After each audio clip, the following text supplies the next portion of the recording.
Écoutez, merci beaucoup parce qu'une visio qui commence sans problème technique, c'est rare. Et donc, on s'en, on s'en réjouit. Merci beaucoup. Alors, merci de cette invitation. Donc, je vais vous parler de ce vaste sujet que sont les conduites suicidaires, alors qui regroupent, on le verra, plusieurs types de difficultés.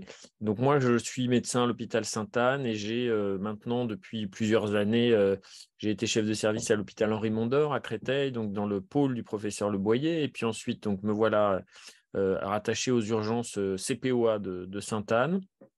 Je fais beaucoup d'urgences psychiatriques et puis on va dire une surspécialisation dans le domaine de la suicidologie, puisque c'est maintenant comme ça que se dénomment dans le milieu psychiatrique les psychiatres qui ont décidé de se focaliser plus précisément sur la compréhension, la prise en charge et puis la prévention des conduites suicidaires. Donc, merci de votre intervention. J'essaye de faire le maximum d'interventions sur ce registre de difficultés rencontrées par bien trop de patients, afin que ça puisse diffuser le plus possible dans la population. Bien sûr, dans la population, les patients, leur entourage, les aidants d'une manière générale. Et puis également, il faut le savoir pour les soignants, parce que, en fait, à part certaines équipes de psychiatrie un petit peu habituées et qui ont souhaité se former, ça reste encore un domaine qui n'est pas extrêmement bien connu. Voilà. Les diapos que j'ai faits sont des diapos que j'ai essayé d'adapter par rapport au public que je peux avoir habituellement, notamment de médecins, de psychiatres, d'infirmiers, d'internes de psychiatrie. Vraiment, je vous demande de m'arrêter, de poser des questions s'il y en a. C'est vraiment plutôt des diapositives pour que je n'oublie rien de majeur et que je pense à balayer l'ensemble des notions que je voulais aborder ce soir. Voilà. Et à nouveau, un immense merci à l'association de m'avoir invité. Alors, les conduites suicidaires, ça a toujours existé, ça a toujours fait l'objet de préoccupations pour les êtres humains. Ça, c'est un tableau alors magnifique, si ce n'est que le sujet est évidemment particulièrement douloureux. C'est Manet, donc c'est un tableau qui s'appelle Le Suicidé, qui est donc on est sur du 19e siècle à ce moment-là. Alors, les grands thèmes, les grands points, les grands axes de ce topo sur les conduites suicidaires, c'est que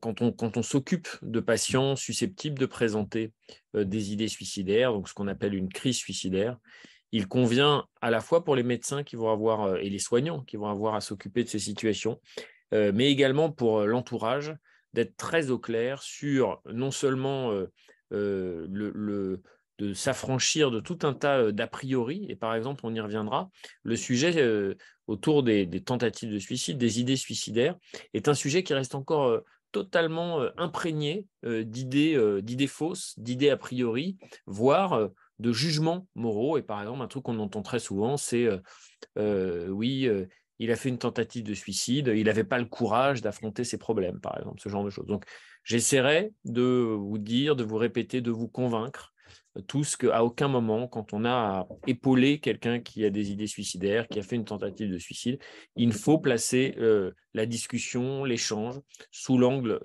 du jugement moral, de la faiblesse ou au contraire du courage. On entend certains qui disent « Ah oui, il a eu le courage de se suicider ». Bon, ça, c'est des trucs totalement fous.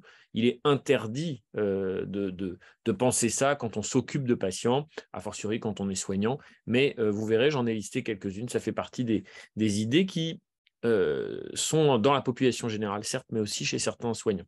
Il faut connaître un peu de chiffres, ce qu'on appelle l'épidémiologie et puis la terminologie, c'est-à-dire être sûr d'utiliser les bons termes. Je vais essayer de ne pas vous assommer de chiffres, mais en fait, comprendre les idées, les conduites suicidaires, c'est aussi avoir une idée de l'ampleur du phénomène et de comment se répartissent les différents aspects, les différentes caractéristiques de ces comportements. Bon, ça va avec la compréhension des facteurs de risque, c'est-à-dire qu'est-ce qu'on sait aujourd'hui médicalement sur pourquoi est-ce que les patients sont amenés à être traversés par des idées suicidaires ou bien encore passer à l'acte ou bien décéder de ce passage à l'acte. Et puis le message, je le dirai, j'essaierai de le redire régulièrement, c'est que le suicide est une cause de mort évitable. C'est-à-dire qu'il n'y a aucune fatalité. On peut, et d'ailleurs tous les jours, que ce soit les familles, les parents, les soignants, les CMP, les psychiatres libéraux, les psychiatres des urgences, les équipes, on sauve des gens qui veulent se suicider. Ça veut dire qu'il faut toujours continuer le combat, ne jamais se résigner, même si parfois certains patients vont récidiver plusieurs fois et que quand on est de la famille de ces patients, ça peut être extrêmement décourageant et on peut parfois même être traversé par l'idée que les patients le disent, hein, les parents le disent, parfois on se demande si ce ne serait pas mieux. Enfin, vous voyez, ça peut traverser ces familles. Bon, jamais en tant que médecin, évidemment, on ne cautionnera ce genre de pensée. On aidera les familles à penser un peu autrement. Aucune résignation face au suicide. On peut être mobilisé jusqu'au bout. Et même si on gagne 1 heure, 2 heures, ça peut suffire à renverser une situation et faire passer la crise suicidaire. Alors, la première chose quand on parle suicide, alors peut-être que autour de cette table virtuelle, tout le monde est très au clair là-dessus, mais la question qui me revient souvent dans les conférences ou dans les échanges un peu à bâton rompu que je peux avoir avec des soignants, des familles, encore une fois, tout public, c'est qui sont les médecins, qui sont les équipes pour décider finalement d'empêcher quelqu'un de vouloir se tuer, etc. Vous voyez, bon. Alors, la question, pour le coup, je commence, vous voyez, mon topo par ça, parce qu'en fait, la médecine a totalement tranché cette question.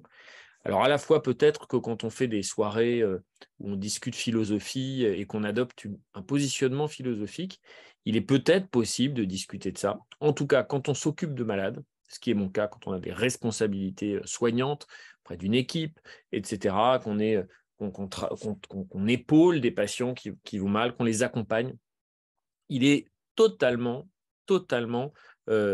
hors de question de penser comme ça. Et donc, les choses sont très claires.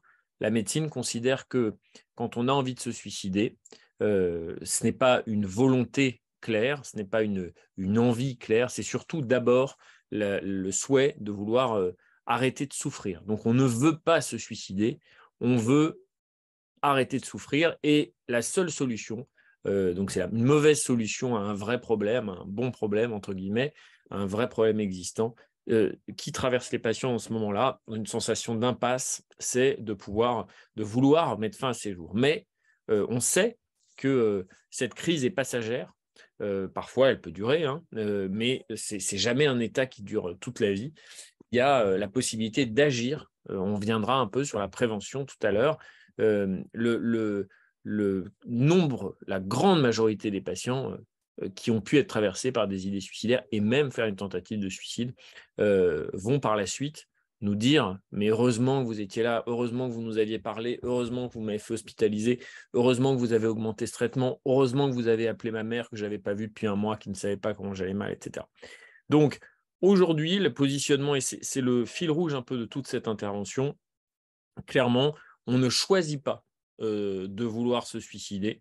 On est mal, on souffre atrocement, et la seule solution qui vient à ce moment-là à l'esprit, dans cette situation d'impasse totale, c'est de vouloir se suicider. Donc, on aide ces patients, et à aucun moment on ne considère que on peut les laisser décider de se suicider, de se tuer, puisque ils n'ont pas il y a une forme de trouble du jugement. Ils n'ont pas toute leur tête, parce que je ne dirais pas ça du tout, mais à un moment donné, la souffrance psychique est telle qu'elle empêche de penser correctement.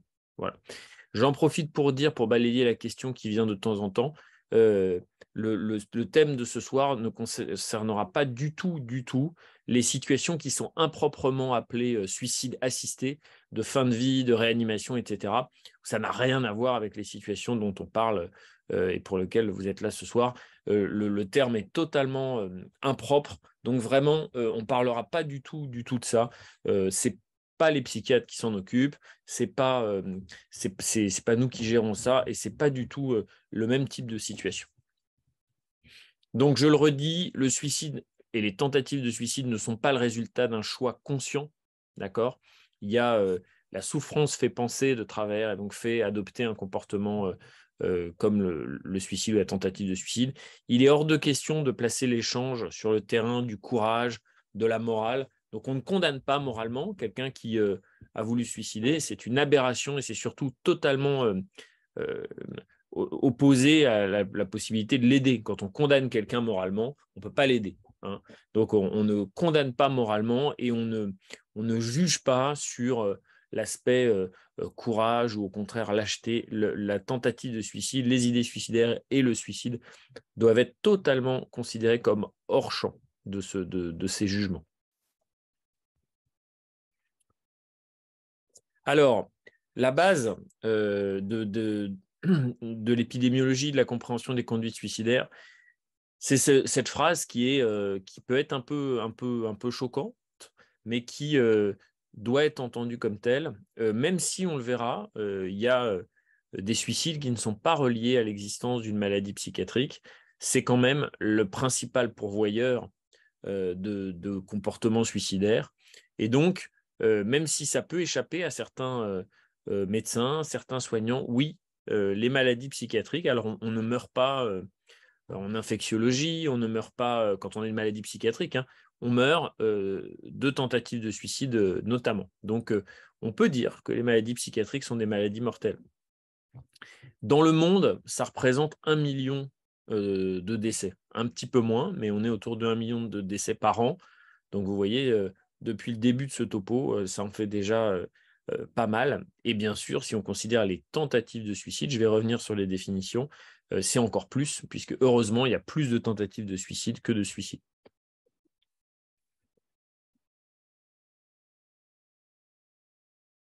Alors, quand on parle des conduites suicidaires, on parle globalement de 3 types de comportements, 3 types de conduites qui sont définis: le suicide, la tentative de suicide, et puis les idées suicidaires, ce qu'on appelle aussi les moments de crise suicidaire.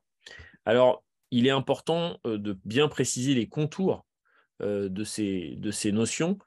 Donc, le suicide, c'est un décès suite à un acte que le patient s'inflige dans l'intention de mourir. D'accord? Alors, le suicide, évidemment, c'est l'échec du système de santé. Hein. L'échec vous le verrez, la France est un pays dans lequel on se suicide beaucoup, il y a beaucoup de suicides. Et même si ça baisse ces 20-30 dernières années, ça reste quand même une cause de mortalité très élevée. Donc, ce qui fait la définition d'un suicide, c'est une mort qui est arrivée par un geste intentionnel. D'accord? On parlera à ce moment-là de patients suicidés. Bon, ceux-là, on ne les voit pas dans les hôpitaux. Hein. C'est la police, les pompiers qui interviennent. Donc, nous, les psychiatres, on ne les voit plus. Alors, j'en profite pour préciser que si on veut parler correctement autour des définitions des conduites suicidaires, il faut éviter de dire suicide abouti ou encore plus suicide réussi. D'abord, c'est totalement un pléonasme, c'est-à-dire par définition, le suicide, la personne est décédée, donc il n'y a pas besoin de préciser abouti. Si ce n'est pas abouti, ça s'appelle une tentative de suicide. Et par ailleurs, il paraît totalement inacceptable sur le plan du langage d'accepter l'idée d'écrire ou de dire suicide réussi, puisque il y aurait une connotation un peu positive dans cette expression qui n'est pas acceptable. Alors, la tentative de suicide, ça, c'est évidemment un axe de travail très important, puisque c'est des comportements dont le patient auquel le patient survit. C'est donc un acte que le sujet s'inflige, mais qui n'aboutit pas au décès, mais l'acte était fait dans le but de mourir. Alors, il y a plusieurs niveaux qui existent dans les tentatives de suicide, vous le savez. Il y a les tentatives de suicide évidemment très graves, quand la personne prend 10 boîtes de lithium, par exemple, et fait 2 mois de réanimation. Évidemment, c'est très sévère, il y a de gros risques de séquelles, de complications, etc. Et on peut avoir aussi une tentative de suicide parce que quelqu'un prend 5 comprimés de Xanax. C'est vrai que la définition est très large et regroupe des situations qui sont hyper hétérogènes. Mais pour le moment, c'est comme ça qu'on dénomme. Donc, quand on a devant soi un patient qui a voulu mettre fin à ses jours, mais qui n'est pas décédé, ça s'appelle une tentative de suicide. La seule manière d'ailleurs de le savoir, c'est de demander au patient, c'est-à-dire vous avez pris ces médicaments ou vous vous êtes ouvert les veines dans le but de mourir ou pas. S'il dit oui, eh bien c'est très clairement une tentative de suicide. S'il dit non, ça n'en est pas. Hein, il y a, on le sait, il y a beaucoup de situations où un patient qui est angoissé, par exemple, peut se faire du mal sans vouloir mourir. C'est le cas, par exemple, des scarifications, ce genre de choses. Le patient s'inflige quelque chose, mais sans vouloir mourir. Certains patients, d'ailleurs, sont tout à fait capables de dire, bah là, je me suis scarifié, mais j'ai jamais voulu mourir. Et là, le même patient, un mois plus tard, peut vous dire, bah, j'ai pris des médicaments, je voulais mourir. Donc, on apprend aux soignants à questionner les patients qui se présentent aux urgences et qui ont pris des médicaments, par exemple. Avant de dire c'est une tentative de suicide, eh bien, il faut questionner le patient sur y avait-il une intentionnalité suicidaire, voulait-il mourir? Voilà. Quand un patient est pris en charge pour une tentative de suicide, on l'appelle patient suicidant. Voilà. Bon, ce n'est pas indispensable à retenir, mais que vous soyez au courant. Et puis, la troisième catégorie de conduite suicidaire, c'est ce qu'on appelle les idées suicidaires. Bon, là, c'est penser de se donner la mort. Alors ça, c'est évidemment encore plus fréquent que les tentatives de suicide. Le suicide, on verra 10 000 cas. Les tentatives de suicide, c'est 300 000. Et les idées suicidaires, on est plutôt autour de 1 million de situations par an. Donc, c'est voilà, des comportements très fréquents. Et la crise suicidaire, on y reviendra, c'est un moment de la vie du patient qui est marqué par l'existence d'un risque suicidaire. Voilà, j'en profite pour remercier le professeur Jolan qui m'a passé quelques diapos. Fabrice Jolan, qui est donc un professeur d'université qui travaille au Kremlin-Bicêtre et qui a beaucoup fait de recherches sur le suicide depuis une vingtaine d'années. Alors, une autre manière de présenter la question des conduites suicidaires, c'est celle de par quel processus ça se fait. Bon, évidemment, il est difficile de résumer par un schéma comment un patient passe à l'acte, comme on dit, mais on peut quand même essayer de le réfléchir et de le modéliser de la sorte. Donc, le patient présente des idées suicidaires, voilà. Et alors, on appelle transition le moment où en fait il y a une concrétisation de cet acte suicidaire. Ça peut être d'avoir une arme à feu à la maison, d'avoir déjà fait des tentatives de suicide, d'être assez impulsif, etc. Bon, et l'acte suicidaire, alors il peut être non létal et ça s'appelle non létal, donc non mortel, et ça s'appelle une tentative de suicide. Ça, c'est plutôt les femmes. Et puis, il peut être létal, et donc on dit suicide. Alors, il y a marqué suicide abouti, mais encore une fois, c'est un pléonasme. Voilà. Donc, l'idée suicidaire, le passage à l'acte, létal ou non létal, et voilà un peu comment se fait la séquence. Alors, bon, c'est schématique, ça ne permet pas de tout comprendre, mais ça donne une petite idée. Alors, une autre manière de se représenter les choses, c'est ce qu'on appelle le processus suicidaire. Alors bon, tout ça, c'est des modèles, c'est-à-dire c'est quand les scientifiques essayent de présenter schématiquement un processus humain. Donc, il est évidemment beaucoup plus complexe que ça, mais ça permet quand même de raisonner. Le processus suicidaire, c'est-à-dire qu'est-ce qui conduit au passage à l'acte.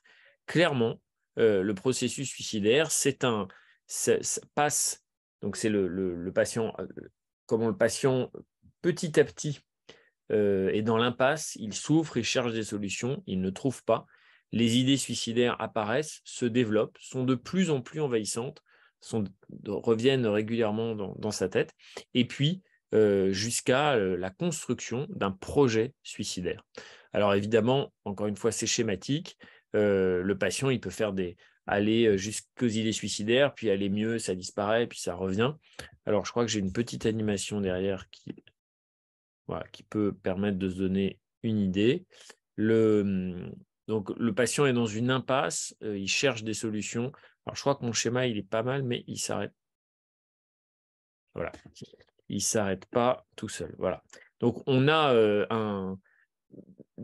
il est dans l'impasse petit à petit, à mesure que les solutions s'amenuisent, eh bien, les idées suicidaires se font de plus en plus envahissantes, le déborde et ça conduit au passage à l'acte. Voilà. Alors peut-être vous avez déjà entendu, c'est ce que je disais un petit peu tout à l'heure, ces passages à l'acte sans intention suicidaire. Bon, j'ai mis les mutilations, les scarifications.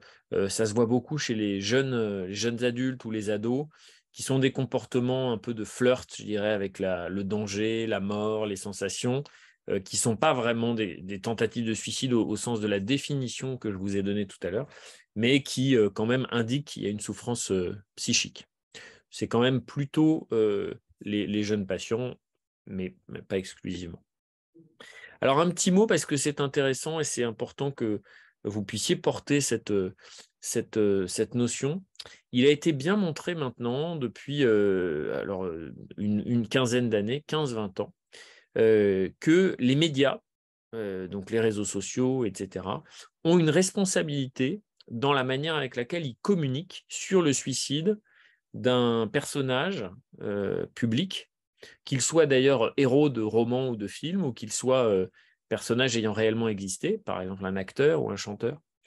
Donc il a été montré que lorsque les médias communiquent, plutôt de manière un peu très, comment on pourrait dire, très sensationnelle, avec beaucoup de détails, euh, euh, voilà, sur le suicide d'un personnage comme ça connu, eh bien, il y a un phénomène d'augmentation des cas de suicide dans le pays, euh, d'augmentation qui est plus élevé que, donc il fait augmenter le nombre de suicides par rapport à la moyenne habituelle. Alors, le dernier exemple qui a été extrêmement bien montré, c'est lors du suicide de cet acteur extraordinaire, la Robin Williams, qui est décédé aux États-Unis il y a une quinzaine d'années maintenant. Eh bien, les tabloïds américains ont sorti des dizaines d'articles détaillant les choses, des détails qui n'ont aucun intérêt pour le public, hein, si ce n'est voilà, céder aux tentations très sensationnalistes, etc. Et il a été montré très clairement que cette communication un peu tous azimuts, très négative, sans une communication qui d'ailleurs ne recommandait pas d'aller consulter en cas d'idée suicidaire et qui décrivait voilà, un monsieur qui avait, dont les médecins n'avaient rien pu faire pour lui, etc., etc. Il était sans aide, enfin, vous voyez, ce genre de choses. Il a été montré une augmentation des cas de manière vraiment significative. Et du coup, depuis, on essaye de communiquer auprès des journalistes pour leur apprendre à communiquer intelligemment sur le suicide. Alors, ça s'appelle l'effet Werther, qui est donc un phénomène de contagiosité suicidaire. Pourquoi Werther? Vous connaissez les souffrances du jeune Werther, un héros romantique qui se suicide par amour. Au moment où le roman sort, dans les suites, les semaines, les mois, les années qui suivent, il y a une épidémie de suicide dans toute l'Europe, parce que le roman est diffusé très largement. Et c'est la première fois qu'on décrit ce phénomène de contagiosité suicidaire. Alors, ce qui est intéressant, c'est que l'effet Werther, donc, qui est plutôt un effet négatif, puisqu'il voit augmenter le nombre de suicides, a son revers positif, qui est l'effet Papageno, du nom d'un des personnages de la flûte enchantée de Mozart. Il est montré que les journalistes, à l'inverse, quand ils communiquent de manière intelligente, sans donner de détails sensationnels, croustillants, totalement inintéressants, mais en ouvrant leur article sur vous pouvez désormais appeler tel numéro, vous pouvez vous faire aider aux urgences psychiatriques, etc., etc., eh bien, font baisser aussitôt la courbe des suicides. Donc, il y a une vraie responsabilité des pouvoirs publics auprès des médias pour les former afin qu'ils puissent plutôt basculer du côté de l'effet Papageno. Le dernier exemple très intéressant, c'est Stromae, vous savez, ce chanteur qui a, je crois que c'était en septembre, octobre, peut-être avant, enfin il y a un an, quoi, quelque chose comme ça, a fait une déclaration, c'est au journal de TF1, en disant qu'il avait eu des idées suicidaires, mais aussitôt a expliqué qu'il avait pu être aidé, qu'il allait mieux, etc. Ce genre de communication, typiquement, puisque c'est le journal de TF1 le dimanche soir, donc j'imagine c'est 7-8 millions de personnes minimum, aussitôt s'accompagne d'une augmentation des sollicitations des services de secours, d'aide, etc. Et ça fait baisser les chiffres du fil et le recours aux soins. Donc, vraiment, il y a une responsabilité. Je crois qu'il y a des questions. Non? Alors. Donc, il y a une question de Mélissa. J'aimerais avoir des explications sur le raptus qui provoque le suicide brutalement. Alors, je n'ai pas d'explication. Le pourquoi, à un moment donné, un patient passe à l'acte, c'est un cumul de facteurs, le niveau d'angoisse, l'intensité des idées suicidaires, etc. Nous ne sommes pas capables d'expliquer très précisément pourquoi la personne passe à l'acte. Alors, ce qu'on appelle raptus, pour que tout le monde soit bien au courant, c'est un moment de poussée anxieuse. Le raptus, c'est un raptus anxieux, c'est une sorte de crise d'angoisse, d'un pic d'angoisse.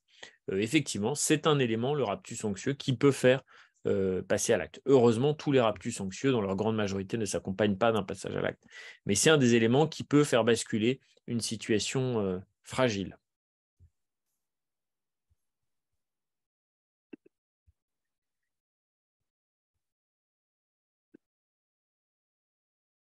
Voilà, alors on distingue plusieurs niveaux de prévention quand on fait de la suicidologie. La prévention primaire, sur laquelle il faut absolument concentrer ses efforts, c'est veiller à ce que les idées suicidaires n'apparaissent pas. Donc, typiquement, un patient qui consulte son médecin pour une dépression, eh bien, on l'interroge régulièrement, on prend de ses nouvelles, on le questionne sur l'existence d'idées suicidaires et on traite la dépression, les angoisses, afin que les idées suicidaires n'apparaissent pas. Ce qu'on appelle la prévention non pas suicidaire, mais secondaire, c'est un patient qui a des idées suicidaires, mais dont on souhaite éviter qu'il passe à l'acte. Et puis la prévention tertiaire, c'est ce qu'on fait quand on est psychiatre d'urgence et qu'on évalue aux urgences la situation d'un patient ayant fait un geste suicidaire. Donc on essaye de prévenir une récidive suicidaire. Je crois que je vois une autre question. Alors, spectateur anonyme, comment peut-on sentir qu'une idée de mort risque de se transformer en impulsion de mort? Alors, le problème de la psychiatrie, vous savez, c'est que pour le moment, on n'a pas de détecteur de pensée, on n'a pas de système qui permet de lire dans la pensée des patients.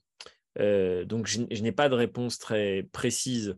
En fait, la plupart du temps, on raisonne, quand on est médecin et qu'on doit prendre en charge un patient qui présente des idées de suicide, on raisonne en termes de facteurs de risque. Est-ce qu'il y a suffisamment d'éléments inquiétants pour peut-être faire hospitaliser, augmenter le traitement, le revoir en consultation plus souvent, etc. Mais comment se fait le switch, le passage c'est un peu la même question que Mélissa, se fait vers le passage à l'acte, vraiment, on ne sait pas. Alors, on me reproche de trop me plaindre, d'avoir trop envie de me suicider. Je me suis même querellé avec un ami à cause de cela. Je ne sais pas comment faire comprendre aux gens que dans la bipolarité, les suicides et tentatives de suicide et idées suicidaires sont très fréquentes. Alors, c'est difficile de répondre à cette question. On imagine bien que pour l'entourage, voir son frère, son père, son cousin aller mal et répéter des symptômes qu'il ressent, ça doit pouvoir être très anxiogène et que par moments, ça peut susciter une forme de contre-réaction, voire une forme de rejet, de critique. Bon, j'imagine qu'il y a quelque chose là-dedans d'assez humain parce qu'on s'inquiète pour la personne. Voilà. Alors, je crois quand même que ce qu'on fait en consultation avec les patients qui sont susceptibles d'avoir des idées suicidaires ou qui en ont, etc., c'est de contractualiser avec eux quelque chose qui est, quand il y a des idées suicidaires, il faut en parler et il faut consulter. Alors bon, ça, c'est facile à dire comme ça, de là où je suis, mais c'est quand même ça qu'on travaille avec les patients, c'est de ne pas rester seul avec ces idées suicidaires, mais d'en parler, d'en parler. Alors, c'est pas des idées qui est très simple. On dit plus facilement à son père ou ses enfants, j'ai mal au ventre, que j'ai des idées suicidaires. Évidemment, c'est pas des idées sont des idées qui sont assez clandestines en général, donc il est difficile d'en parler avec son entourage. Mais malgré tout, ce qu'on demande aux patients dans ces moments-là, ce qu'on contractualise avec eux, c'est quand même un plan de secours, c'est-à-dire que quand on a des idées suicidaires, eh bien, notamment quand les patients au bout d'un certain temps, sont capables de se rendre compte si l'idée suicidaire elle est très volatile, si elle vient que par moment, ou bien si elle est envahissante en permanence. On apprend aux patients petit à petit à repérer le niveau d'inquiétude, à nous aider à savoir si on est il faut déclencher un plan avec une alerte rouge, ou bien si ça peut passer tout seul ou moyennant une consultation. Donc le conseil, c'est quand même surtout de ne jamais rester seul avec ça. Donc peut-être que la personne à qui vous en parlez vous indique qu'elle n'est pas en mesure d'entendre et de recevoir ces informations. Peut-être ça vaut le coup qu'elle rencontre votre psychiatre pour en discuter, parce que vraiment ce qu'on fait maintenant, c'est, bon, bah, voilà, vous rentrez chez vous, la prochaine fois que ça arrive, qui est-ce que vous appelez? Où est-ce que vous vous rendez? Il faut en parler, il ne faut pas rester seul avec vos idées. Oui, on va peut-être poursuivre et puis on vous en dira les questions après, monsieur, si vous le souhaitez. Tout à fait. Alors les psychiatres sont très bavards, donc vous avez raison. Non, non, c'est pas pour ça, c'est pour dire aux spectateurs qu'ils ne vont pas être frustrés. Je Voilà. comprends. Alors, je vérifie, voilà. Bon. Alors, les idées fausses sur le suicide, il y en a plein, plein, plein. Je vous en ai listé un certain nombre parce que si jamais vous aviez à entendre des idées comme ça, eh bien, je vous invite de manière très affirmée et très, alors délicate quand même, mais quand même en étant sûr de votre bon droit, il y a des messages qu'il faut matraquer, matraquer, matraquer. Alors, les quelques diapos que je vais vous présenter, l'idée fausse, elle est entre guillemets, et c'est donc cette idée qui est fausse, qui est à dénoncer. Donc, il ne faut pas dire le docteur Yon nous a dit ça. Non, c'est vraiment l'idée fausse, c'est la première. Donc, en parlant du suicide avec les patients, on risque de les faire passer à l'acte. C'est tout bête, mais ça, c'est une sorte de légende qui traîne dans les têtes des soignants, beaucoup, mais également des aidants. En parlant du suicide avec les patients, on risque de les faire se suicider, comme si on les inspirait et on leur donnait envie de se suicider. Alors ça, vraiment, c'est totalement, comment dirais-je, non démontré. C'est même exactement l'inverse, puisque tant qu'on n'a pas de manière de lire dans la tête de l'esprit, les pensées des gens, la seule manière qu'on a d'accéder aux infos, c'est d'avoir un climat de confiance suffisant pour que l'info nous arrive. D'accord? Et donc, les patients, ils sont seuls avec leurs idées. C'est là où il y a un risque de passage à l'acte, c'est quand ils restent seuls à ruminer. Il faut qu'ils puissent le dire. Donc, il faut en parler et on ne va jamais susciter l'envie de se suicider chez quelqu'un en s'occupant de lui.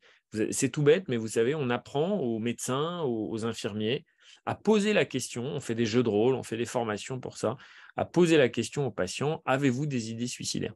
Ça a l'air bizarre, hein, quand on est médecin ou infirmier, on est habitué à parler de plein de choses qui peuvent rebuter un peu la population. On parle des urines, on parle des selles, on parle, moi je sais pas, d'écoulements vaginaux, enfin des choses qui peuvent, aux yeux de la population, heureusement qu'il y a des docteurs et des infirmiers à qui on peut parler de ces trucs-là. Bon.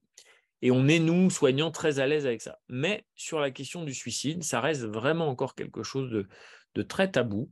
Et il y a encore, donc il faut démonter ça auprès du maximum de gens et porter ce message. Donc non, en parlant du suicide, on ne fait pas passer les patients à l'acte. Bon, je vais passer rapidement. Ne jamais laisser passer avec quelqu'un qui parle la question de le suicide relèverait d'un choix ou bien d'un acte de courage ou d'un acte de lâcheté. Euh, Alors, d'abord, c'est faux. Ensuite, c'est idiot. Et puis ensuite, c'est quand même un... Quand on envoie ce genre de message à un patient qui va mal, qui voit qu'on le considère comme quelqu'un de lâche ou vraiment on perd la possibilité de tisser du lien avec lui et de garder la possibilité de l'aider. Alors, il y a aussi ce grand mythe, les patients qui parlent, qui ont des idées suicidaires ne passent jamais à l'acte ou bien ils veulent attirer l'attention. Alors là, c'est totalement faux, hein. On sait que une grande majorité de patients ayant fait une tentative de suicide et étant décédés de suicide ont parlé dans les 4 semaines précédant leur geste de leurs idées suicidaires.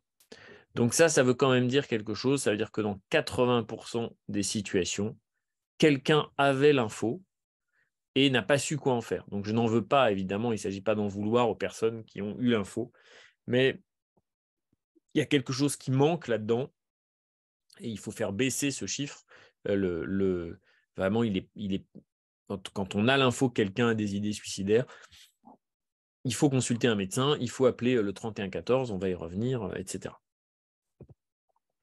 Alors, dans les idées fausses, je continue. La crise suicidaire est un processus irréversible. Jamais on peut empêcher quelqu'un de se suicider.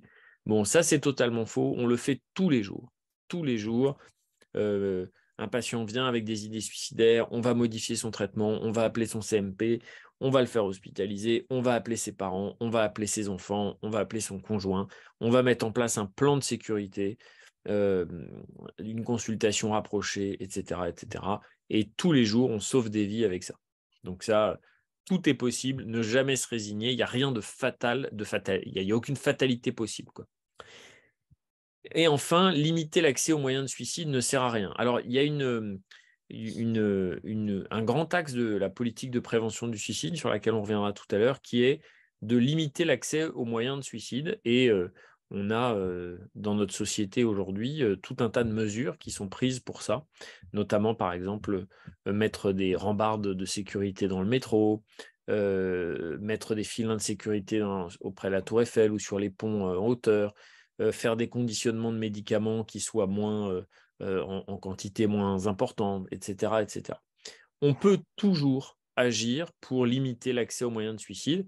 Quand un patient a des idées suicidaires, on lui demande comment il veut se suicider. Il va nous dire, par exemple, avec une corde, eh bien, il faut retirer la corde. Ça a l'air tout bête, ça a l'air tellement bête qu'en fait, souvent, c'est oublié. Donc, il faut le faire.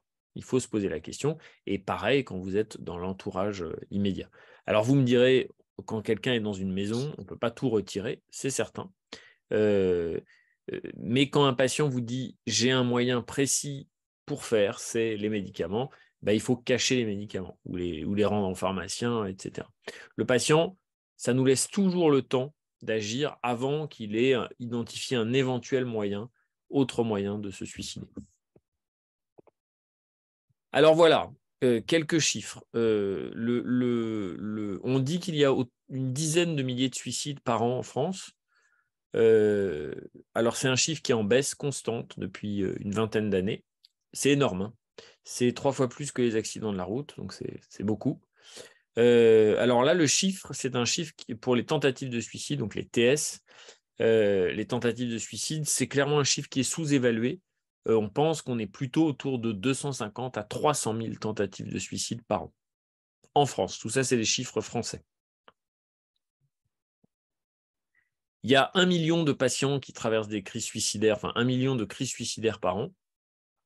Et puis là, on n'en parlera pas parce que c'est encore un autre chapitre. Mais la psychiatrie, c'est finalement assez peu occupée jusqu'à une période récente de ce qui arrive aux personnes qui vivent un deuil de suicide. Quand un enfant rentre et trouve sa mère pendue, par exemple, ou bien des soignants qui laissent partir en permission un patient qui ne rentrera pas parce qu'il s'est suicidé, etc. On dit qu'un suicide, c'est entre 6 et 15 personnes qui sont très impactées sur le plan psychologique.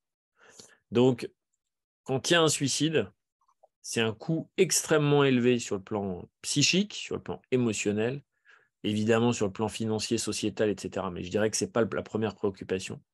Et donc, on est de plus en plus en train de réfléchir et de mettre en place des procédures, des équipes de ce qu'on appelle la postvention, qui consiste à intervenir auprès des familles, des équipes de soins après le décès par suicide d'un patient. C'est un champ passionnant, totalement passé un peu passé sous les radars pendant tout ce temps, alors que évidemment, et notamment j'imagine que parmi vous, il y en a qui ont perdu des connaissances de suicide, c'est toujours un décès qui ne passe pas comme un décès ordinaire.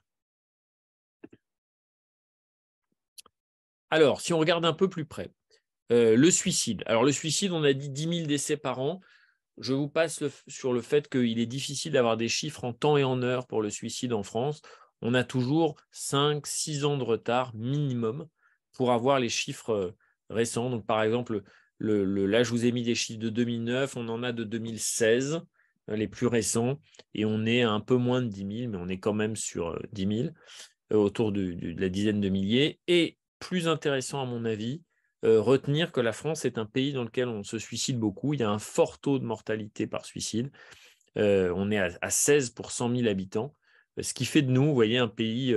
Alors, on se suicide moins qu'au Japon ou dans les pays type d'Europe de l'Est, type Hongrie, Bulgarie, Roumanie, etc., mais plus que aux États-Unis, par exemple. Et en France, alors je crois que j'ai un diagramme, clairement, il y a une différence entre les pays du Nord et les pays du Sud. Les pays du Nord, type Suède, Norvège, les taux sont très élevés. Et les pays du Sud, Espagne, Grèce, Italie, les taux sont beaucoup plus bas. Alors aussitôt, vous allez me dire, bah, ça doit être le soleil, etc. Évidemment, c'est une hypothèse qui a été testée, mais qui ne rend pas compte en fait de ces disparités d'un pays à l'autre. Alors évidemment, les pays n'ont pas tous le même réseau de recueil des informations épidémiologiques. Vous voyez, par exemple, en France, on a quand même sur le papier un système de soins qui fonctionne encore pas mal.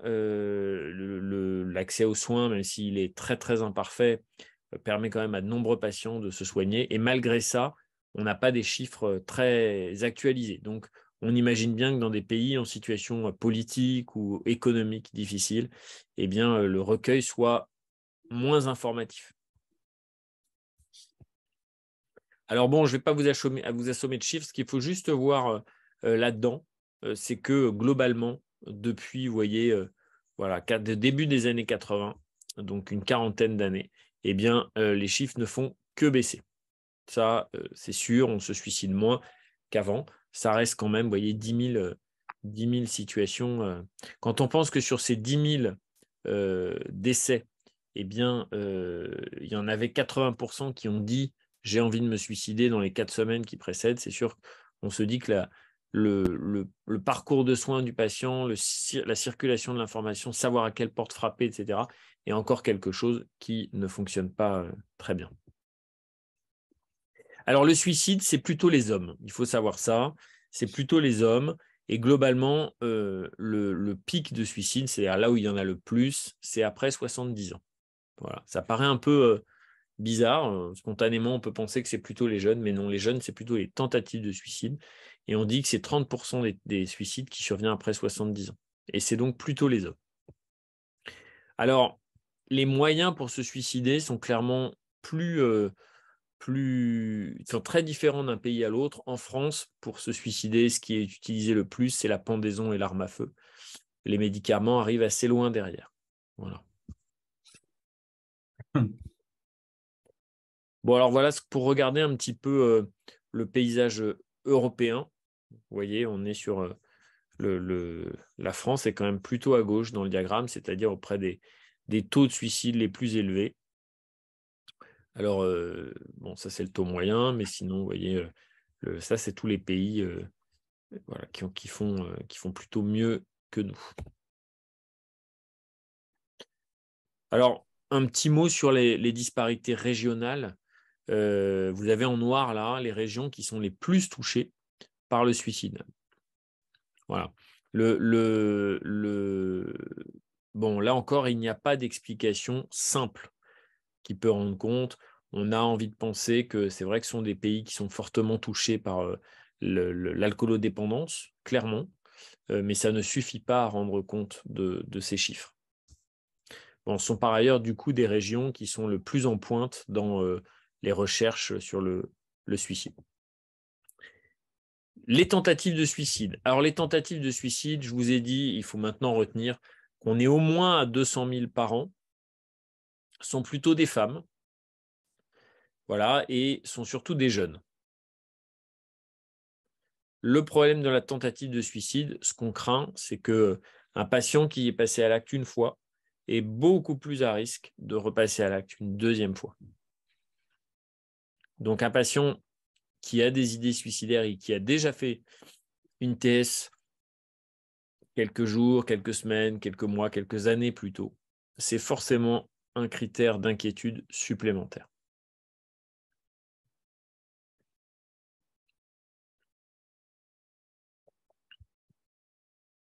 Voilà, les tentatives de suicide, c'est surtout les médicaments, hein, clairement.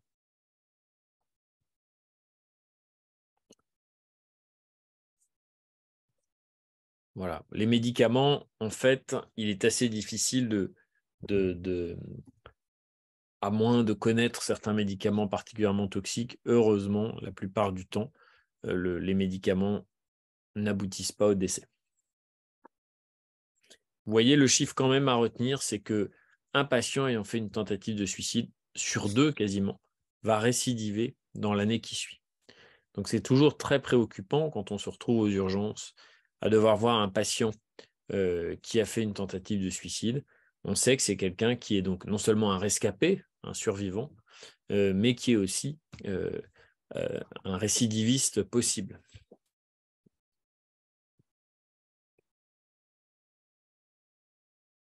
Alors, qu'est-ce qu'on sait du pourquoi des comportements suicidaires? Alors, il est impossible aujourd'hui de comprendre et de rendre compte du pourquoi l'émergence d'un comportement suicidaire chez un patient. On sait quand même qu'il y a un certain nombre de facteurs de risque qui interviennent. On parle de phénomènes multifactoriels, c'est le pourquoi de cette marguerite, c'est-à-dire qu'il y a plein de choses qui interviennent et qui augmentent le risque de tentative de suicide et de suicide. Alors, je commencerai par la question des pathologies psychiatriques, ce qui est au-dessus, là, tout au-dessus. Alors, la grande majorité des suicides sont liés à l'existence d'une maladie psychiatrique, la plupart du temps une dépression, que ce soit une dépression chez un patient souffrant de troubles bipolaires ou bien une dépression chez un patient présentant un trouble plutôt unipolaire, c'est-à-dire que de la dépression. Après, les autres maladies qui occasionnent de nombreuses tentatives de suicide, c'est les addictions, ce qu'on appelle les troubles de la personnalité, les personnalités pathologiques, et la maladie schizophrénique. Voilà. Le trouble bipolaire fait partie, effectivement, ça avait été signalé par un des spectateurs anonymes, le trouble bipolaire est une maladie dans laquelle les conduites suicidaires, idées suicidaires, tentatives de suicide et suicide sont effectivement fréquentes. Et c'est une maladie qui rend particulièrement vulnérable au passage à l'acte suicidaire. Dans cette marguerite, on va voir, donc on retrouve l'abus de substances, c'est-à-dire les addictions. Il y a aussi une pétale de la marguerite, un pétale, ouais, qui est les événements de vie. Alors évidemment, tout le monde, en plus de facteurs peut-être génétiques, mais nous sommes tous aussi le produit de ce qui nous arrive. Et dans le cas des comportements suicidaires, les traumatismes dans l'enfance sont particulièrement repérés comme favorisant le passage à l'acte suicidaire. C'est le cas notamment des abus sexuels qui sont susceptibles d'augmenter le risque de passage à l'acte suicidaire. Il y a un pétale qui est comportement suicidaire. Alors, on a dit tout à l'heure que le fait d'avoir fait une tentative de suicide augmentait le risque d'en refaire une autre. C'est aussi vrai quand il y a quelqu'un dans la famille qui a déjà fait des tentatives de suicide ou un suicide. Et donc, on se renseigne beaucoup sur la question des antécédents familiaux. D'une manière générale, vous le savez, les psychiatres, depuis maintenant une vingtaine d'années, ont bien démontré que l'émergence d'une maladie mentale, quelle qu'elle soit, maladie psychiatrique, quelle qu'elle soit, fait intervenir des facteurs d'environnement, c'est-à-dire les événements de vie, etc., mais aussi des facteurs génétiques, des facteurs de prédisposition. C'est le cas pour à peu près toutes les maladies physiques, c'est aussi le cas pour à peu près toutes les maladies psychiatriques. La probabilité de développer une maladie dépend de facteurs génétiques, donc on hérite de nos parents, on naît avec, du verbe naître, et ces facteurs-là ne s'expriment pas forcément à l'âge adulte, sauf si par ailleurs on rencontre les mauvais facteurs de l'environnement. Voilà. Et les comportements suicidaires ne font pas exception. Quand vous avez des personnes dans l'arbre généalogique de quelqu'un qui ont fait des comportements suicidaires, eh bien, cela augmente sensiblement le risque de nouveaux de comportements suicidaires chez les apparentés, donc chez le patient en question. Alors, cette marguerite, on peut en parler encore et encore. Je ne peux pas la tout détailler. Peut-être il y aura des questions et à ce moment-là, j'y répondrai. Bon, ce qui est très intéressant, et alors ça a été montré pour le trouble bipolaire, mais pas uniquement, c'est que on fait baisser sensiblement le risque suicidaire quand on traite les patients. Vous voyez, là, vous avez trouble bipolaire à droite et puis trouble dépressif récurrent, donc sans manie, le trouble unipolaire, quoi. À gauche, c'est le trouble bipolaire à droite. Et on voit les colonnes bleues, c'est le pourcentage de suicide chez les patients non traités. Et en rouge, les patients traités. Donc, c'est vraiment, quand on prend son traitement, on est moins hospitalisé, on va mieux, etc., etc. Mais aussi, on se suicide moins. C'est donc très important pour la prévention du suicide de s'assurer que les patients sont traités. Alors, c'est important de connaître ce terme. Il y a une politique de prévention multimodale du suicide, des comportements suicidaires, qui a été développée depuis 2018 par les pouvoirs publics. Alors évidemment, c'est toujours étrange de vous présenter cette prévention multimodale du suicide qui est très ambitieuse, c'est très intéressante, alors que vous, nous, on sait bien qu'en ce moment, le secteur psychiatrique, l'hôpital public, notamment le secteur psychiatrique va mal, les médecins partent, les infirmiers partent, les lits ferment à tour de bras. Donc c'est vrai que peut-être une des premières lignes de la prévention multimodale du suicide, ce serait d'avoir un système de soins en forme. Bon, là, on n'en prend pas tellement le chemin. Bon, parenthèse fermée. Alors, quelles sont les mesures énoncées? Globalement, alors d'abord, c'est un peu flou le premier chapitre.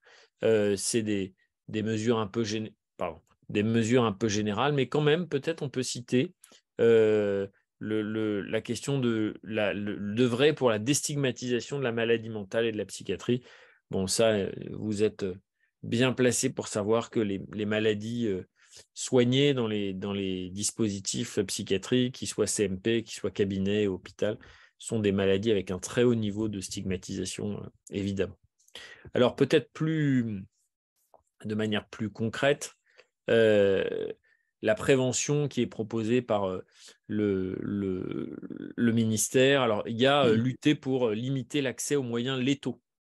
Alors, je vous l'ai dit tout à l'heure, c'est un moyen extrêmement efficace pour limiter les suicides, c'est de faire en sorte de limiter les moyens qui permettent de suicider. Par exemple, il a été hyper bien montré que quand vous avez une arme à feu dans une maison, eh bien, vous avez un risque qui est augmenté de 10 ou de 15 par rapport à quelqu'un qui n'a pas d'arme à feu. Très bien, ça paraît assez logique.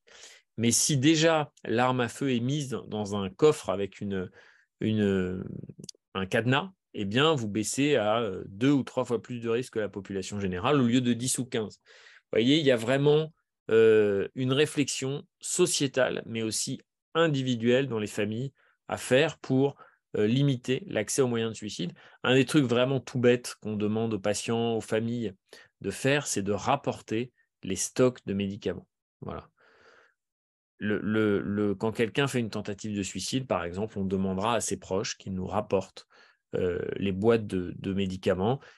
Parfois, certains patients stockent en se disant j'en aurais peut-être besoin un jour, etc. Bon, tout ça, c'est vraiment quand il y a un stock de médicaments, c'est susceptible de favoriser le passage à l'acte.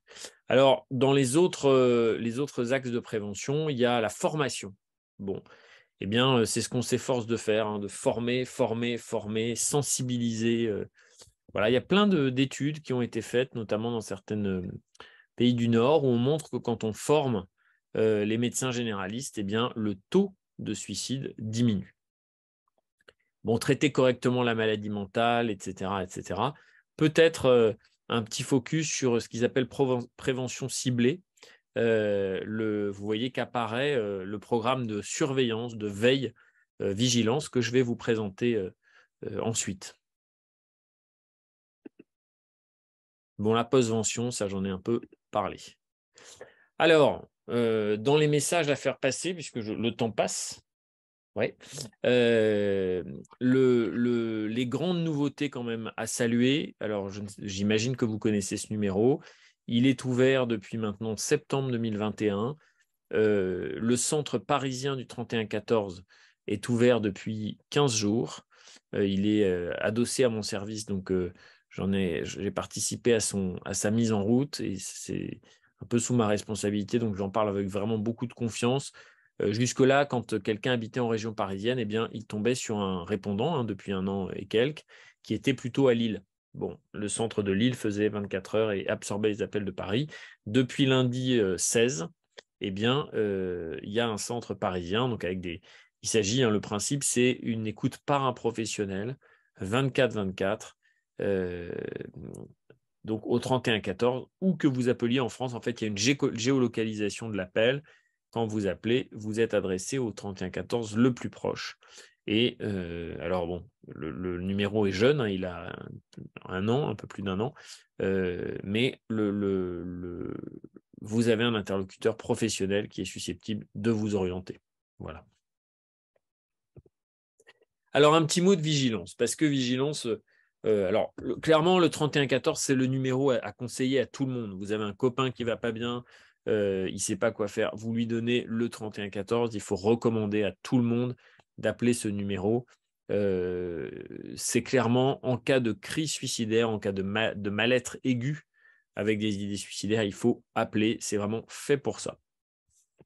Dans le cas de vigilance, c'est un dispositif qui est tout autre puisque ce n'est pas les patients qui nous appellent, mais c'est nous qui appelons les patients. Le principe de vigilance, donc, c'est un dispositif qui existe en gros par département. Presque tout le territoire français est couvert. Donc là, vous avez le logo de notre Vigilance Paris. Alors depuis 1 mois, nous nous sommes mariés avec la Seine-Saint-Denis. Et donc, le dispositif s'appelle Vigilance Paris Seine-Saint-Denis. Et le principe, c'est très simple, c'est de prendre des nouvelles des patients ayant fait une tentative de suicide. Alors vous allez me dire, il nous prend pour des jambons, c'est bête comme chou, son système, ils n'ont pas inventé la poudre, etc. C'est totalement exact, nous n'avons rien inventé, mais simplement systématiser, organiser, programmer le rappel par téléphone systématique de tout patient ayant fait une tentative de suicide. Bon, alors voilà l'équipe de Vigilance Paris. Donc, tout patient ayant fait une tentative de suicide nous est signalé par un soignant de la structure qu'il a pris en charge. Si c'est aux urgences, si c'est dans un CMP, si c'est dans un service de réanimation, etc. Le patient, quel que soit son devenir, qu'il soit hospitalisé en psychiatrie, qu'il rentre chez lui, va être rappelé. Alors, il y a 2 appels qui sont réalisés, un qui est dans les 2 premières semaines et un qui est plusieurs mois plus tard. On rappelle les patients, on prend de leurs nouvelles. D'une part, on s'assure qu'ils sont plus suicidaires, que les choses rentrent dans l'ordre, et on s'assure qu'ils ont accroché aux soins, c'est-à-dire lancé les soins qui leur ont été proposés. Alors, voilà, bon, je passe, hein, c'est la petite fiche de signalement qui est faite par la structure qui prend en charge le patient ayant fait une tentative de suicide, qui nous signale, et grâce à ce fax, eh bien, ou ce mail, nous pouvons rappeler les patients. Alors, le patient se voit quand même remettre une carte dite carte ressource, qui est celle-là, qui est une carte qui lui permet, en cas de besoin, d'appeler Vigilance. Alors, c'est vrai que maintenant que le 3114 existe, on va sans doute dealer quelque chose avec eux pour le moment. Quand nous sommes ouverts, nous prenons les appels, et quand nous sommes fermés, eh bien, nous passons au 31-14. Alors, peut-être certains ont entendu parler de vigilance. Il y a un truc qui a beaucoup fait sourire quand nous n'arrivons pas à joindre les gens par téléphone. Alors, aujourd'hui, clairement, on n'écrit plus beaucoup de cartes postales ni de lettres, hors usage professionnel, mais avec vigilance, eh bien, le dispositif prévoit qu'en cas de non-réponse au coup de fil, eh bien, on prend des nouvelles des patients via un support donc de cartes postales, qui sont des cartes postales dont le texte est rempli de manière très bienveillante et semi-personnalisée, on va dire. Et on envoie donc une carte postale par mois pendant 4 à 5 mois. Toute la philosophie de vigilance, c'est l'inquiétude, montrer au patient qu'on se préoccupe pour lui, qu'on s'inquiète pour lui, qu'on se préoccupe de lui, pardon, et on veut garder un lien. Donc, la carte postale est un moyen pour ça, même si ça paraît un peu vintage. Eh bien, je peux vous assurer qu'on réussit à rebrancher des patients grâce à la carte postale. Alors, bien sûr, la carte postale n'est pas estampillée psychiatrie, n'est pas estampillée Sainte-Anne, etc. Bon, voilà, au moment, alors il y a encore une carte plus récente. Ce qui est montré, alors je ne vais pas vous expliquer le tableau en détail, mais plus vigilance s'installe dans un territoire, et plus on fait diminuer le nombre de TS, de presque 15%. Vous voyez, ce qui est énorme. Vous imaginez que s'il y a 300 000 TS par an en France, si vous faites 15%, c'est quand même déjà ça d'éviter. Alors, pour conclure, je vous laisse ce camarade efficace et philosophe pour conclure. Ce qu'il faut bien retenir concernant les conduites suicidaires, c'est qu'on parle de comportements extrêmement fréquents, qui peuvent concerner n'importe qui ne doivent en aucun cas mobiliser chez l'entourage et les soignants de jugements moraux, d'a priori négatifs, de stigmatisation. La tentative de suicide, le suicide ne sont jamais des choix conscients, pleinement conscients en tout cas. C'est la souffrance qui aliène la volonté de la personne et qui fait qu'au bout d'un moment, acculé, on a vu le processus suicidaire, acculé, il peut être amené à vouloir mettre fin à ses jours. Mais en aucun cas, il ne s'agit d'une question de courage ou de lâcheté. Vous retenez qu'il y a 10 000 suicides par an et pas loin de 250 300 000 tentatives de suicide par an en France. Voilà, que la grande majorité de ces comportements sont liés à l'existence d'une maladie psychiatrique et que la politique de prévention du suicide peut agir sur plusieurs axes, notamment limiter l'accès aux moyens du suicide, former les médecins, mettre en place des dispositifs comme vigilance et le 31-14.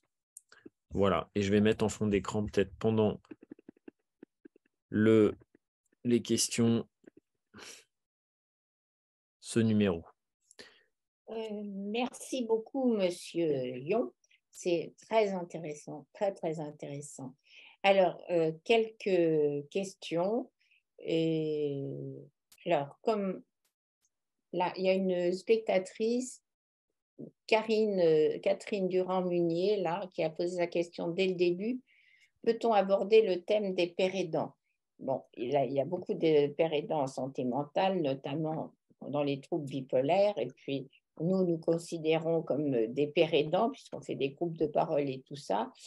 Et est-ce que vous avez une connaissance particulière de ce sujet du suicide chez les pères aidants? Je suppose que c'est ce que voulait dire Catherine. Je n'ai pas d'expérience particulière de la pérédance dans le domaine de la suicidologie. J'en ai eu quand j'étais psychiatre en unité de secteur.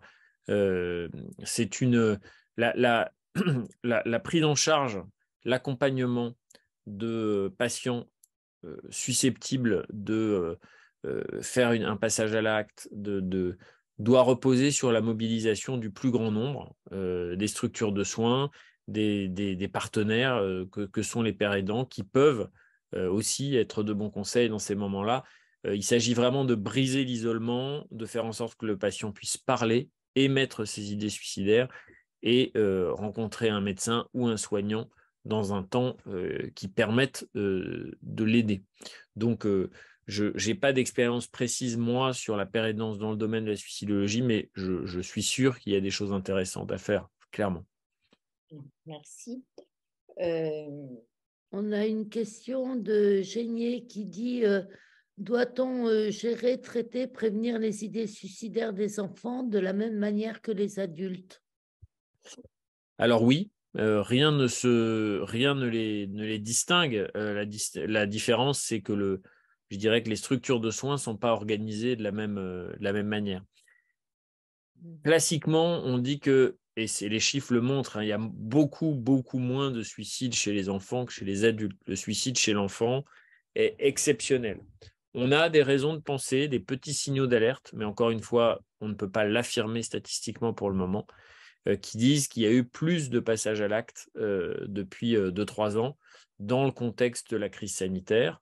Ça a été montré sur quelques services d'urgence, notamment pédopsychiatriques, mais il faudra attendre un certain temps avant d'avoir des chiffres généraux pour pouvoir généraliser tout ça.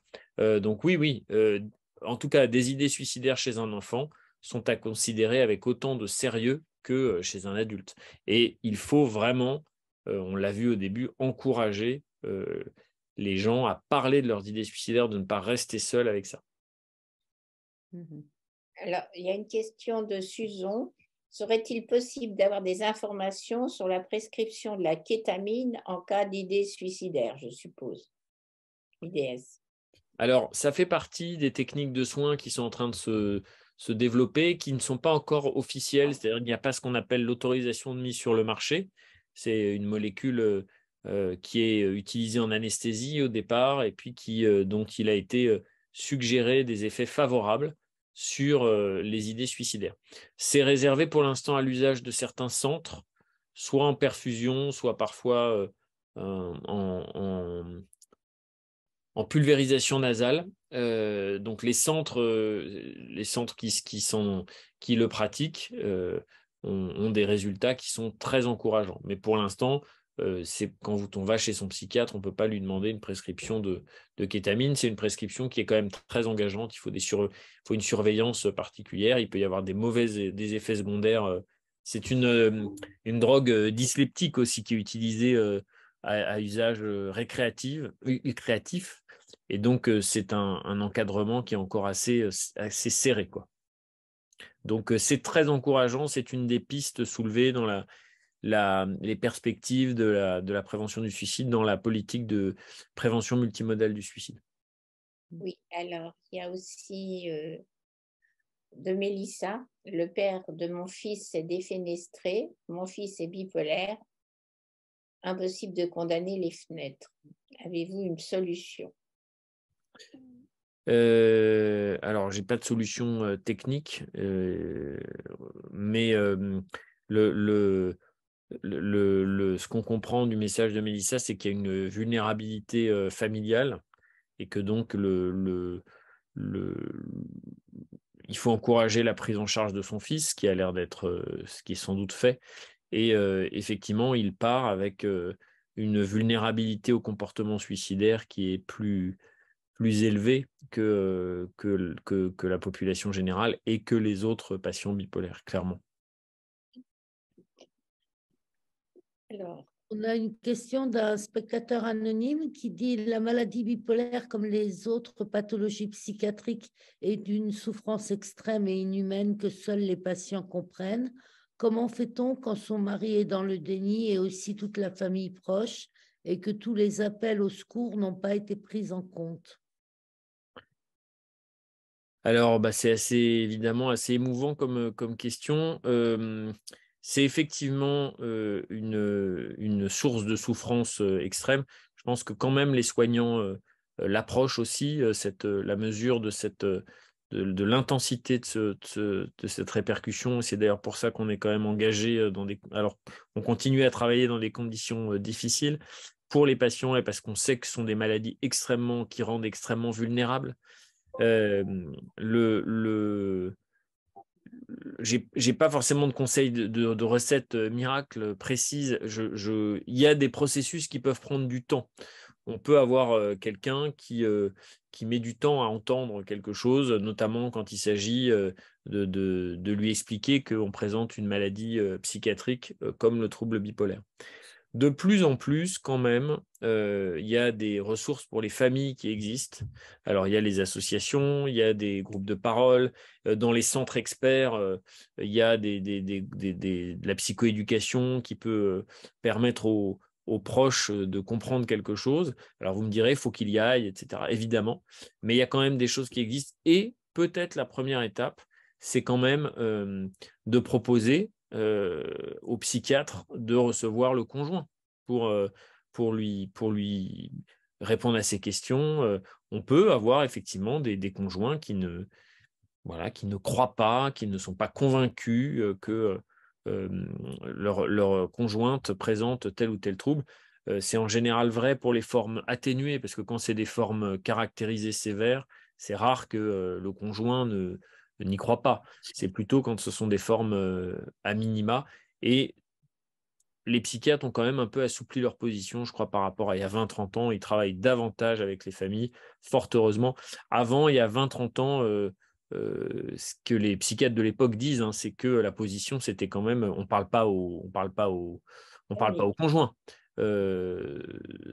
Sous prétexte du secret médical, mais aussi avec dans l'idée que possiblement le conjoint était toxique ou ce genre de choses. Enfin, on entendait beaucoup de bêtises de gens. Aujourd'hui, les psychiatres nouvelle génération savent quand même qu'il est totalement impossible de travailler sans les familles.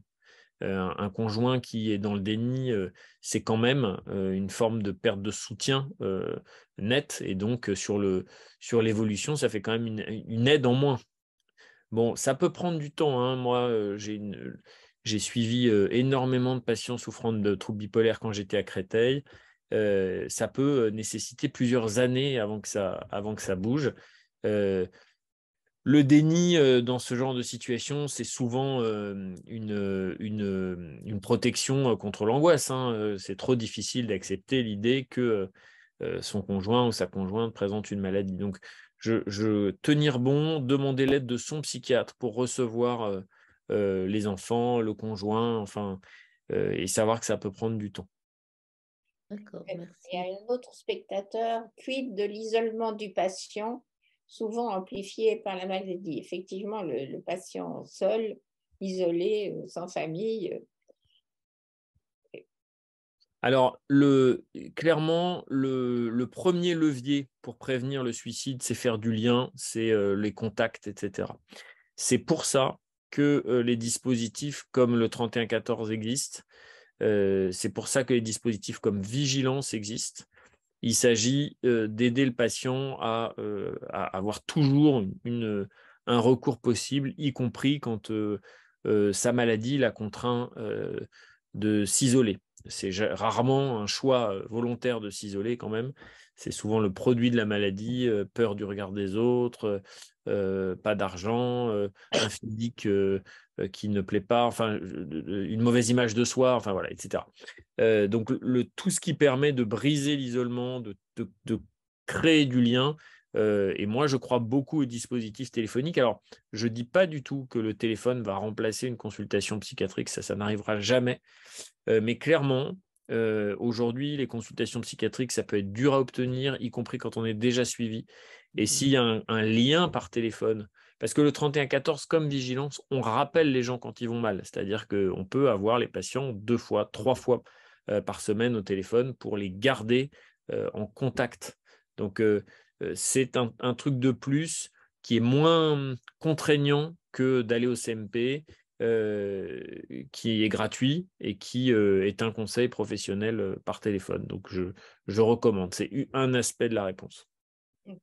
Je me permets d'intervenir à ce sujet. Récemment, à titre personnel, en dehors de l'association, j'ai été approchée parce qu'une personne avait programmé un suicide entre le 35 et entre le 25 décembre et une personne qui par ailleurs n'avait pas de pathologie particulière psychiatrique, sauf une maladie en rémission, une maladie grave en rémission. Et nous avons la famille, les enfants ont appelé le 3114 parce qu'en fait, ils avaient appris de façon détournée, comme vous le disiez, que cette personne avait des idées suicidaires. Et cette personne, ils ont suivi leurs conseils, ils ont fait tout ce qui avait été dit. Cette personne a vu un psychiatre et cette personne a été prise en charge très correctement. Et ça s'est passé dans un délai extrêmement idéal, si vous voulez. Voilà. C'était juste pour témoigner de ça parce que personnellement non plus, je ne connaissais pas le dispositif.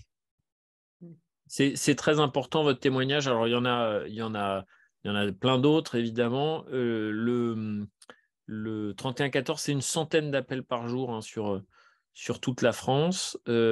C'est donc un dispositif qui va continuer à monter en puissance sans doute encore.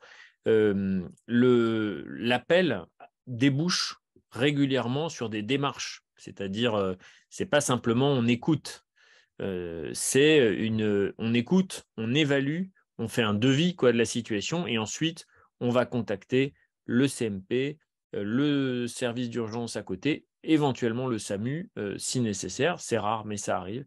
Et en tout cas, il y a une forme de... C'est un dispositif qui se veut très réactif, très proactif, comme on dit maintenant. C'est-à-dire qu'on ne dit pas simplement aux patients « appelez votre CMP, voilà le numéro ». Ça, on sait que ça ne marche pas très bien. La démarche est accompagnée le plus possible. Donc, du lien. Et ils répondent aux proches aussi, c'est ça qui est important aussi, parce que c'est souvent le proche qui, dans ces cas-là, est alerté et ne sait pas quoi faire. Il y a à peu près un appel sur 5 qui est par quelqu'un qui appelle pour quelqu'un d'autre. Donc, oui, c'est très, très... la communication, c'est vraiment pour le patient lui-même, mais également ses proches qui auraient besoin d'aide. Blandine. Oui, il y a Inès qui nous demande quelle est la maladie psychiatrique ayant le plus fort taux de suicide. Alors, la maladie psychiatrique avec le plus fort taux de suicide, c'est l'anorexie mentale. Alors bon, c'est plus anecdotique, entre guillemets, parce que ce n'est pas une maladie très fréquente, l'anorexie mentale. Mais c'est là où le risque de passage à l'acte suicidaire, de suicide, est vraiment le plus élevé. D'accord, merci. Je suis en train de... Je ne vois plus de questions. Eliane, tu as encore des... Alors, bon, Marie nous pose cette question, donc je vous la transmets. Est-ce que le processus suicidaire d'une personne en trouble bipolaire, elle est en déni de son trouble, peut aussi basculer en tentative de meurtre dans l'entourage? Alors, je suis désolé, j'ai pas bien compris la question. Est-ce que le processus suicidaire d'une personne qui souffre d'un trouble bipolaire et en déni de son trouble peut basculer, je suppose, peut se transformer en tentative de meurtre dans l'entourage? Voilà, je pense que c'est une inquiétude d'une proche vis-à-vis de son patient bipolaire dans le déni. C'est ce que je comprends. Est-ce que ça me peut... Voilà.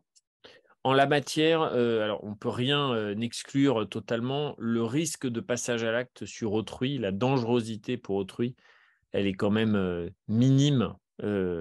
En psychiatrie, la plupart du temps, les gens sont surtout très vulnérables. Les patients sont surtout très vulnérables pour eux-mêmes. Donc, je ne peux pas dire que c'est le risque zéro, mais on est quand même sur des passages à l'acte qui sont rares. Voilà, c'est un peu le... Donc, évidemment, cette dangerosité psychiatrique, elle est plus importante quand le patient n'est pas soigné, ne prend pas de traitement et prend des substances psychoactives. Ça, c'est sûr qu'on souffre d'une schizophrénie, qu'on souffre d'un trouble bipolaire, eh bien, ce sont des facteurs de dangerosité, clairement. Oui, il m'a semblé, quand vous avez montré les cartes de la Bretagne et les Hauts-de-France, où vous dites qu'il y a une forte taux de suicide, ou de tentative, je ne sais plus, peut-être les deux. Est-ce que ça ne s'est pas superposé avec un peu des déserts médicaux, notamment ces espaces sont souvent dénués de psychiatres? Alors, c'est un des aspects de la réponse, ainsi que je le disais avec l'alcoolodépendance, mais ça ne rend pas totalement compte de la disparité. Il y a aussi un tissu socio-économique qui est très défavorisé, notamment dans le Nord, dans certaines régions de la Bretagne. Donc, c'est une explication qui n'est pas du tout univoque. Il y a vraiment, bon, on n'est pas capable de rendre bien compte de ces disparités régionales. Est-ce que tu as d'autres questions? Non, j'ai pas d'autres questions, mais j'en avais une sur votre dispositif vigilance. Moi, je trouve ça assez extraordinaire de faire un suivi comme ça de patients. Et je voulais savoir quel était le retour des patients, qu'est-ce qu'ils en disent. Alors, les patients, ils sont quasiment 100% tous ravis d'être rappelés. La plupart du temps, quand le dispositif leur est présenté, ils sont aux urgences, ils se souviennent pas très bien de ce qui leur a été dit. Ils gardent dans leur poche la carte, mais ils se souviennent pas très bien à cause des médicaments, à cause du fait que le tumulte des urgences, etc. Mais le fait d'être contacté, le fameux aller vers, que des soignants se préoccupent de leur santé, c'est quelque chose qui est d'abord certains médecins ou certaines équipes de CMP le font, hein, évidemment, mais c'est quand même pas le plus fréquent et ils sont très touchés. Ça tisse un lien très fort avec ces patients. Le fait d'aller et de leur proposer de les rappeler. Alors, ce sont vraiment des appels, donc ce sont des infirmiers à Vigilance Paris 93 là, sont des infirmiers rompus à l'exercice de l'évaluation de crise. Et donc, je dirais que l'appel, il a un peu trois axes. C'est évidemment comment allez-vous, est-ce qu'il y a encore des idées suicidaires, etc. C'est aussi est-ce que vous avez bien honoré votre rendez-vous au CMP? Non, écoutez, on va vous aider, donnez-moi le numéro du CMP, je vais les appeler, vous êtes d'accord, je vous rappelle derrière.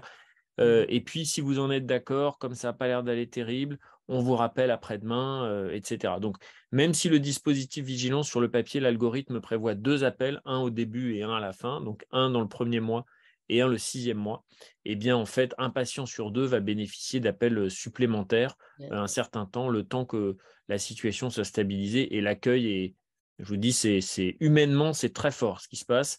Au départ, le support téléphonique, c'est quelque chose qui peut un peu surprendre en psychiatrie, hein. Je ne vous cache pas que quand le dispositif a commencé, alors c'était dans le Nord-Pas-de-Calais au départ, puisque c'est une idée du professeur Veva qui a fait sa recherche sur le suicide, et puis qui a ensuite disséminé un petit peu, qui a été appuyé par le gouvernement pour être disséminé partout en France. Au départ, la question du téléphone pouvait, aux yeux de certaines équipes de psychiatrie, paraître un support un peu dégradé par rapport à ce qui pourrait se faire dans un entretien physique, etc. Et puis finalement, on se rend compte que c'est extrêmement riche ce qui se passe par téléphone. Les vigilanceurs, c'est pas très joli, mais c'est leur nom, les vigilanceurs développent une technique, des appels d'une technicité qui sont vraiment remarquables, avec une finesse, alors ils n'ont que le son, hein, la voix, ce qui se passe autour d'eux, etc. Et oui, je vous dis, à part quelques situations qui se comptent sur les doigts d'une main, en 2 ans et demi, l'accueil a toujours été très favorable. Merci, merci pour Il y a d'autres questions qui sont arrivées là. Oui. Comment gère-t-on les phases mixtes et comment on fait comprendre les phases mixtes? Car une fois que je suis allée aux urgences psychiatriques en phase mixte, mais le psychiatre qui m'a vue a émis des doutes sur ma grosse phase dépressive. Bah, C'est un peu alors, spécialisé. le, le, le, le trouble bipolaire, vous le savez, est encore une maladie qui n'est pas extrêmement bien connue par les psychiatres. Ces subtilités en particulier, on parle des phases mixtes là, mais les troubles bipolaires de forme un peu atténuée, ce qu'on appelait les troubles bipolaires de type 2, donc ceux qui peuvent passer inaperçus, etc., ça reste quand même une maladie qui n'est pas très bien connue, et donc ce qui peut expliquer une certaine hétérogénéité dans les prises en charge, dans les réponses qui peuvent être faites par certains psychiatres. Donc il faut continuer à former les psychiatres sur ce qu'est le trouble bipolaire. J'ai pas tellement de, de, de recommandations plus précises à faire. Une phase mixte, c'est toujours quelque chose qui, quand elle est repérée comme un état d'inquiétude, notamment à cause du risque suicidaire. Ça ne m'étonne pas qu'un psychiatre ait pu passer à côté. D'abord, la psychiatrie, c'est quand même une spécialité compliquée, même quand on est bien formé, etc. Donc, je ne taperai pas sur le collègue. Il y a parfois, on se pose la question, la différence entre une crise d'angoisse, un état mixte. Ça a l'air comme ça sur le papier très différent. En réalité, quand on ne connaît pas le patient et quand on le voit une fois, eh bien, ça peut être un peu trompeur. Il y a des masques trompeurs à ce trouble. Donc, je ne sais pas tellement comment répondre à notre spectateur anonyme autrement que comme ça. Oui, j'en ai une autre. C'est des compliments. Je suis partagée par le monde de la psychiatrie car je sais que ce n'est pas une science exacte, mais il y a de nombreux psychiatres qui ne décèlent pas et qui n'ont pas d'empathie. C'est dangereux. Heureusement qu'il y a des psychiatres comme vous. J'ai eu une errance médicale pendant 10 ans avec peu d'informations par les psychiatres. Ça méritait quand même d'être cité. Voilà, c'est un spectateur anonyme. Et encore une question, je crois, Blandine. Oui, j'ai une question. Bonsoir, je suis bipolaire.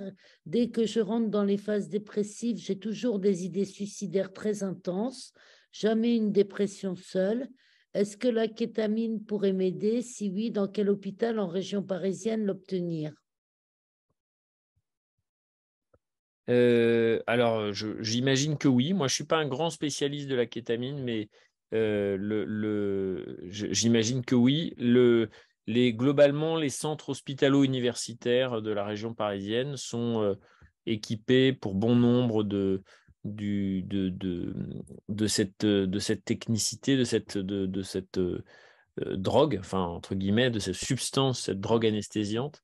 Drogue anesthésiante, c'est comme ça qu'on appelle les produits en anesthésie. C'est pas pour dire drogue au sens substance nuisible. À Sainte-Anne, par exemple, dans les deux services hospitalo-universitaires, il y a quelque chose de possible. Il faut que ce soit le psychiatre qui prenne contact avec eux, puisque c'est dans le cadre de centres un peu spécialisés, de filières spécialisées. Je ne vois plus d'autres. J'avais une question un petit peu personnelle, enfin, pas vraiment. On dit dans les médias, on parle beaucoup des étudiants en médecine qui se suicident beaucoup. Il y a un taux de suicide, paraît-il, très important dans les étudiants en médecine. Et je voulais savoir ce qu'il en était. Est-ce que votre propre population de psychiatres et d'étudiants en psychiatrie est surveillée par rapport à ça? Est-ce que ça a été évalué? Alors, globalement, quand on fait de la suicidologie, on apprend qu'il y a des populations, des sous-groupes de populations à risque. Par exemple, les sujets en prison, par exemple, les sujets âgés en institution, bon, ce genre de trucs. On apprend aussi que les populations du corps médical sont parmi les populations les plus à risque pour des raisons diverses et variées. Ce sont des personnalités particulières. Il y a une connaissance de la pharmacopée qui permet je dirais, des gestes avec une détermination très élevée. Ce sont des gens qui accèdent peu aux soins aussi. L'histoire des cordonniers les plus mal chaussés, c'est vraiment dans le domaine médical. Alors quand je dis médical, il faut l'entendre au sens très large. Infirmiers, tout ce qui touche autour du soin, infirmier, secrétaire médical, voilà, psychiatre, psychologue, etc. Bon. Parmi les étudiants, c'est sûr que les étudiants en santé, notamment les études, parce que maintenant la filière, c'est étudiants en santé, au sein de laquelle il y a la filière médicale. Parmi les étudiants en santé font partie de ceux qui présentent le plus de conduites suicidaires, et parmi ceux-là, très clairement, les étudiants en médecine sont devant. Alors, c'est sans doute pour les mêmes raisons que leurs aînés, hein, c'est-à-dire sont des études difficiles, beaucoup de stress, des burn-out attirent l'arigot, hein, c'est rien de le dire. Des recours aux substances psychoactives pour tenter de colmater tout ça. La consommation de substances psychoactives chez nos étudiants est dramatique. Donc depuis 7-8 ans, les hôpitaux, les facs se dotent de filières un peu spécialisées pour repérer et accueillir, puisque un médecin ou un étudiant en médecine, quand vous lui dites qu'il faut aller consulter, il n'y va pas. Donc il faut quelque chose qui soit tout de suite sur place, dans un délai extrêmement court, non stigmatisant, donc ça demande beaucoup de choses. Mais oui, ça a été évalué, c'est une catastrophe. Tout est à faire pour permettre l'accès aux soins de ces étudiants. Les étudiants en médecine sont, à part dans certains milieux très bourgeois, c'est des études qu'il faut payer, qui sont très longues, on le sait, extrêmement stressantes, beaucoup d'examens évidemment, mais les stages, puisqu'on est en alternance en fait à partir de la 4e année. Donc oui, ça a été étudié, c'est une catastrophe. Mais il y a une prise de conscience et je vous dis, les facs se développent des sortes de consultations locales le plus possible. Écoutez, monsieur, merci beaucoup. Merci. Je pense que nous allons diffuser le plus possible. Si vous avez une plaquette éventuellement à nous fournir ou pour le 3114 ou pour le dispositif vigilance, on se fera un plaisir, un devoir de le donner à tous nos adhérents et à tous ceux qui nous écoutent. Voilà. Très bien. Et il faudra aussi qu'on le mette juste pour, comment dirais-je, te compléter, Eliane, qu'on le mette sur notre site internet. Oui, bien sûr. Bien sûr. Ouais. Bien sûr. Oui, je vous encourage à le faire parce que c'est vraiment, pour le coup, un numéro universel qu'on peut... c'est quand même ce qu'on attendait en psychiatrie depuis très, très longtemps, un numéro d'accès aux soins en cas d'urgence que tout le monde peut composer, quel que soit son âge, sa région, etc. Donc oui, je vous recommande le plus possible. Ok. Merci beaucoup, monsieur. Merci beaucoup. Merci infiniment de votre intérêt, merci de votre confiance. Au revoir. Merci, docteur. Au revoir. Au revoir.